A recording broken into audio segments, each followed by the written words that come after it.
jaa ngeen jëf mbokk internet yi yéen ñi ñuy topp saa su ne ci seen bii di Buzz Sénégal Actu dal leen ak jàmm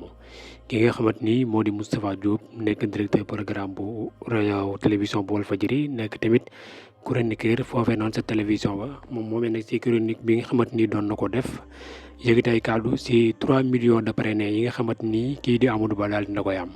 moom moomee nag di wax ne 3 millions de parrainage yooyu nag. wunduwul ne maanaam ñoom ñi ko matal nañu rek maanaam kon bu yeggee si élection yi maanaam yëf yi day yomb si ñoom wala dañ koy gagné premier tour